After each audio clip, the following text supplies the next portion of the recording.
उत्तराखंड में आए सियासी उठापटक के बीच अब कांग्रेस और बीजेपी दोनों अपने अपने विधायकों को एकजुट रखने की कोशिश में लगी है। हरीश रावत ने समर्थन करने वाले विधायकों को जिम कॉर्बेट में रखने का इंतजाम किया है। इन्हें मीडिया कवरेज से दूर रखने की कोशिश की जा रही है। हरीश धामी का दावा था कि सारे विधायक उत्तराखंड में हैं और उत्तराखंड की जनता 9 बागी विधायकों को कभी माफ नहीं करेगी। उधर बागी कांग्रेस विधायक और बीजेपी विधायक गुड़गांव के एक होटल में पहले से ठहरे हुए हैं। उत्तराखंड विधानसभा के सचिव ने सभी विधायकों को चिट्ठी लिखी है और 28 मार्च को सुबह 11 बजे सदन में मौजूद रहने को कहा है। 28 मार्च को ही हरीश रावत सरकार को बहुमत साबित करना है। कांग्रेस के लिए राहत की उम्मीद यही है कि कांग्रेस के बागी विधायकों को दल बदल कानून के तहत मान्यता मिलनी मुश्किल है और विधायकी रद्द होने की सूरत में उन्हें वोटिंग का अधिकार भी नहीं मिलेगा। कांग्रेस के बागी विधायकों की अगुवाई कर रहे हरेक सिंह रावत के दफ्तर को सील कर दिया गया है और दफ्तर में फाइलें भी खंगाली गई हैं।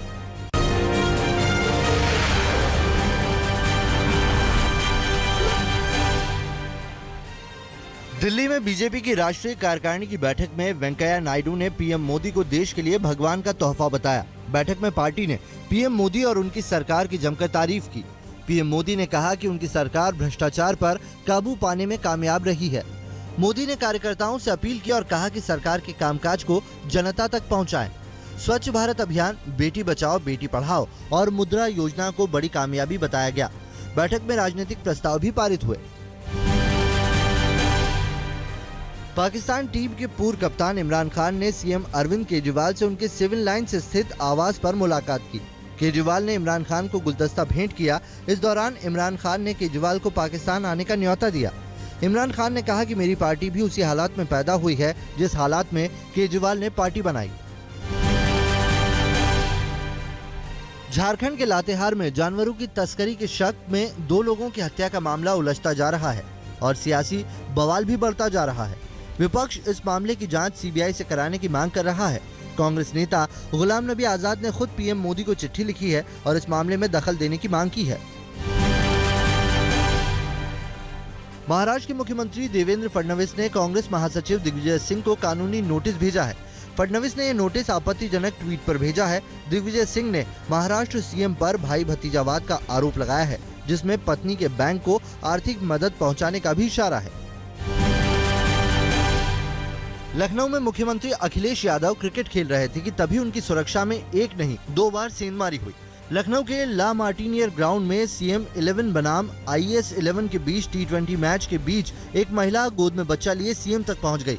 कार्रवाई का भरोसा देकर मैच शुरू हुआ तो फिर एक शख्स सीएम तक आ पहुंचा। 5 जुलाई 2005 को अस्थायी राम जन्मभूमि पर हुए हमले के केस में आज निचली अदालत का फैसला आ सकता है। हमले में शामिल 5 आतंकियों ने CRPF को निशाना बनाया था। आरोपियों में से 5 नैनी जेल में बंद हैं। केरल के मशहूर सोलर स्कैम में आज प्रमुख आरोपी सरिता एस नायर की पेशी होनी है। सरिता नायर ने आरोप लगाया था कि उसने केरल के सीएम के करीबी को 1 करोड़ 90 लाख की रिश्वत दी थी और 40 लाख ऊर्जा मंत्री को दिए थे। पश्चिम बंगाल चुनाव में इस बार कुछ नए वोटर होंगे जिन्हें अपनी जिंदगी में शायद पहली बार किसी नागरिक के तौर पर मतदान का अधिकार मिलेगा। चुनाव आयोग इस बात की पूरी कोशिश कर रहा है कि कूच बिहार के करीब 10,500 लोग जो अब भारतीय नागरिक हैं, उन्हें वोट देने का अधिकार जरूर मिले। पश्चिम बंगाल में किसान की खराब हालत का प्रचार करने के लिए बीजेपी विधायक ने बैलगाड़ी पर अपना प्रचार अभियान किया। बांकुरा की रैली में बीजेपी नेता सुभाष सरकार ने कहा कि अगर वो जीते तो पश्चिम बंगाल के किसानों का मुद्दा जरूर उठाएंगे।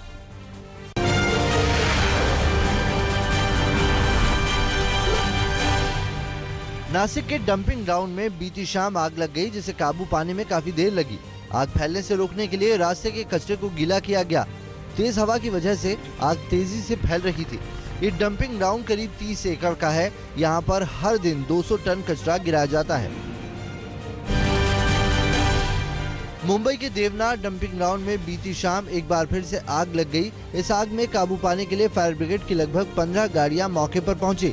कचरा होने के चलते फायर ब्रिगेड को आग पर काबू पाने में काफी दिक्कतों का सामना करना पड़ा। डंपिंग से निकलने वाले धुएं से सांस लेने की दिक्कत भी बढ़ गई। स्थानीय लोग इसे हटाने की मांग कर रहे हैं। मुंबई के गोराई में नरकंकाल मिलने से पूरे इलाके में सनसनी फैल गई। पुलिस ने जांच के लिए फॉरेंसिक लैब में इस कंकाल को भेज दिया। इस जगह नारियल फूल के साथ महिला का एक बेल्ट भी बरामद हुआ है।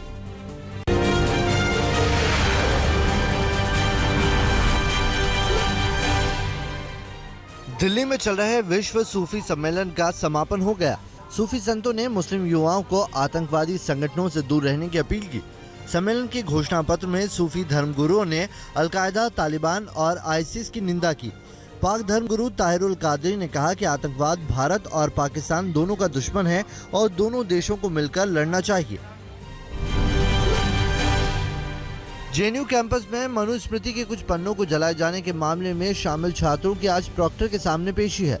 जेएनयू प्रशासन ने 5 छात्रों को इस बारे में नोटिस भेजकर उनसे जवाब मांगा है। प्रशासन की दलील है कि उन्होंने इस कार्यक्रम के लिए मंजूरी नहीं दी थी। एबीवीपी के बागी छात्रों के अलावा आयशा और एनएसयूआई छात्रों ने साबरमती ढाबा के सामने मनुस्मृति के कुछ पन्नों को महिला विरोधी बताकर जलाया था। दिल्ली के दीनदयाल उपाध्याय अस्पताल के डॉक्टर हड़ताल पर चले गए हैं। डॉक्टरों का आरोप है कि एक मरीज के साथ आए लोगों ने एक डॉक्टर के साथ मारपीट की थी। आरोपी अवतार सिंह का कहना है कि वो एक्सीडेंट में घायल हुए एक युवक को लेकर डीडीयू पहुंचे थे। इलाज के दौरान एक डॉक्टर द्वारा उन्होंने स्ट्रेचर पर लेटे मरीज से टकराने के बाद ठीक से चलने की बात कही थी। इसी बात पर डॉक्टर भड़क उठा और हाथापाई शुरू हो गई।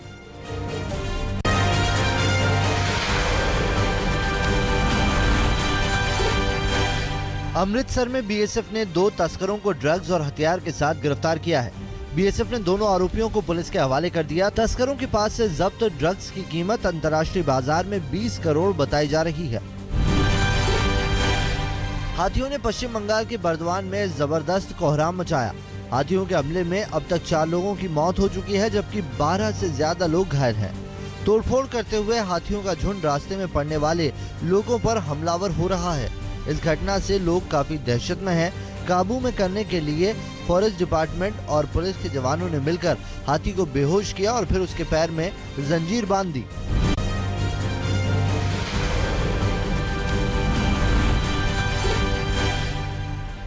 यूपी के मुजफ्फरनगर में विद्युत विभाग के चालक ने शराब के नशे में कई लोगों को जख्मी कर दिया। घटना के बाद कार चालक कई और लोगों को टक्कर मारते हुए मौके से फरार हो गया। गंभीर रूप से घायल साइकिल सवार युवक को मुजफ्फरनगर के नवनिर्वाचित बीजेपी विधायक कपिल देव अग्रवाल अपनी गाड़ी में डालकर अस्पताल ले गए और जिला अस्पताल में भर्ती कराया। कर्नाटक के गुलबर्गा में पुलिस ने क्रिकेट पर सट्टा लगाने वालों के अड्डे पर छापेमारी की। पुलिस ने मौके से 3 सटोरियों को गिरफ्तार किया है। सट्टेबाजी के अड्डे से 9.5 लाख रुपए भी बरामद हुए हैं। मौके पर मोबाइल और एक टीवी भी मौजूद था। गाजियाबाद के इंदिरापुरम के एटीएस सोसाइटी में हुई हत्या के मामले में जिम ट्रेनर पंकज और उसके 2 साथियों को गिरफ्तार किया है। 11 मार्च को आरसी मलिक को उन्हीं की सोसाइटी में गोली मार दी गई थी। पुलिस के मुताबिक जिम ट्रेनर ने इस पूरे मर्डर कांड से पहले फुल प्रूफ प्लानिंग की थी। हमलावर उसी सोसाइटी में फ्लैट लेकर रह रहे थे। पुलिस अभी भी फरार 8 आरोपियों की तलाश कर रही है। तमिलनाडु के विल्लुपुरम में 2 ट्रकों की टक्कर में 5 लोगों की मौत हो गई और 4 घायल हो गए। टक्कर के बाद बेकाबू ट्रक की चपेट में पैदल यात्री आ गए। पुलिस के मुताबिक ट्रक ड्राइवर ने संतुलन खोने के बाद दूसरे ट्रक को टक्कर मारी और पैदल चल रहे 3 लोगों को कुचल दिया। तीनों की मौके पर मौत हो गई। दूसरे ट्रक में बैठे 2 लोग भी हादसे में मारे गए। रोहतक में कबड्डी खिलाड़ी की हत्या के मामले में पुलिस ने खुलासा किया है कि इसकी साजिश एक नाबालिग ने रची थी। पुलिस के मुताबिक हत्या के पीछे पुरानी रंजिश का मामला है। हिरासत में लिए एक शख्स ने पूछताछ में बताया कि सुखविंदर के भाई कुक्की ने उसके भाई की हत्या की थी, जिसका बदला लेने के लिए पूरा प्लान तैयार किया गया। कुक्की फरार है, इसलिए उसके भाई सुखविंदर की हत्या की योजना बनाई गई। स्कूटी सवार हत्यारे एक दिन पहले ही गांव में आए और उसी के पास ठहरे थे। अंबाला सेंट्रल जेल में कैदियों की नशा पार्टी का एक और वीडियो वायरल है, जिसमें कैदी नशा कर रहे हैं और ये काम किसके लिए करते हैं और ये सब जेल में कैसे आता है, इसकी चर्चा कर रहे हैं। जेल अधीक्षक इसे साजिश बता रहे हैं, लेकिन हरियाणा के कैबिनेट मंत्री अनिल विज का कहना है कि अधिकारियों की मिलीभगत हो सकती है और सरकार इसकी जांच करा सकती है। यूपी के संत कबीर नगर में एक प्राइवेट स्कूल में दबंगों ने तोड़फोड़ की। पुलिस के मुताबिक झगड़ा स्कूल की जमीन पर अवैध कब्जे को लेकर था। इस विवाद को लेकर दूसरे ने हमला किया था। स्कूल प्रबंधन एसपी नेता है जो स्कूल की बिल्डिंग बनवा रहे थे। दबंगों ने स्कूल प्रबंधक की गाड़ी पर भी पथराव किया। वहां पर काम कर रहे मजदूरों ने किसी तरह से भागकर अपनी जान बचाई। जम्मू कश्मीर में फौज और पुलिस पर आतंकी हमले की बड़ी साजिश का खुलासा हुआ है। लश्कर कमांडर अबू दुजाना सेना और अर्धसैनिक बलों पर हमले की फिराक में है। कॉल इंटरसेप्ट और आईपी एड्रेस से पता चला है कि अबू दुजाना 10 आतंकियों के साथ बड़ी वारदात को अंजाम देने की तैयारी में है और पाक में बैठे अपने हैंडलर सैफुल्ला साजिद जट से निर्देश ले रहा है। घाटी में लश्कर के लिए काम कर रही फातिमा नाम की महिला का जिक्र भी कॉल इंटरसेप्ट में आया है। करगिल एवलांच में शहीद हुए सैनिक विजय कुमार का पार्थिव शरीर मिल गया है। लगातार 3 दिन से जारी बर्फबारी के बीच सर्च ऑपरेशन जारी था। इस इलाके में करीब 15 फीट ऊंची बर्फ जमी थी। रेस्क्यू कुत्ते, राडार और मेटल डिटेक्टर की मदद से सर्च ऑपरेशन का काम चल रहा था। विजय कुमार तमिलनाडु के वल्लरमपुरम के रहने वाले थे। इस बीच जम्मू कश्मीर के ऊपरी इलाकों में एक बार फिर से एवलांच की चेतावनी दी गई है। लोगों से कहा गया है कि वो अगले 24 घंटे तक इन इलाकों में जाने से बचें। गुलमर्ग और सोनमर्ग में ताज़ा बर्फबारी से टूरिस्ट खुश हैं, लेकिन बेशक किसानों की फसल के लिए ये बर्फबारी ठीक नहीं है। जम्मू कश्मीर के राजौरी इलाके में अब भी लगातार बारिश हो रही है। पीर पंजाल रेंज के ऊपरी इलाकों में आसमान से बर्फ की बरसात हो रही है। लगातार बारिश से चट्टान खिसकने का खतरा बढ़ गया है।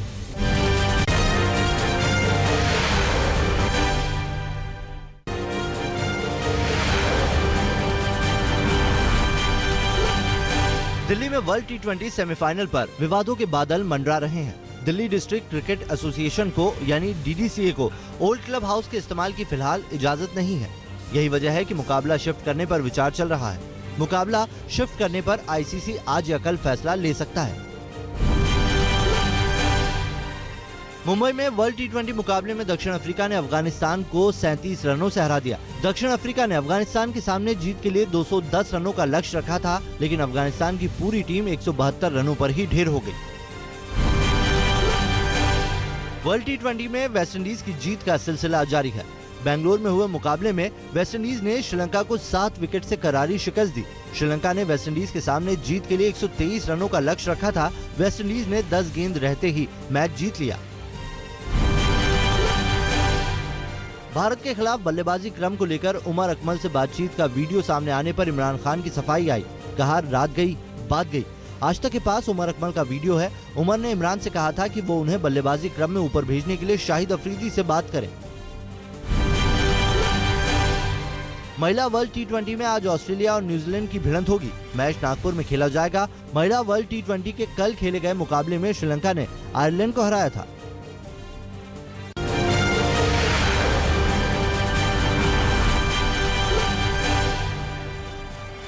मोरक्को में फुटबॉल मैच के दौरान दर्शकों के बीच झड़प हो गई। झड़प के दौरान 2 लोगों की मौत हो गई और 54 लोग घायल हो गए।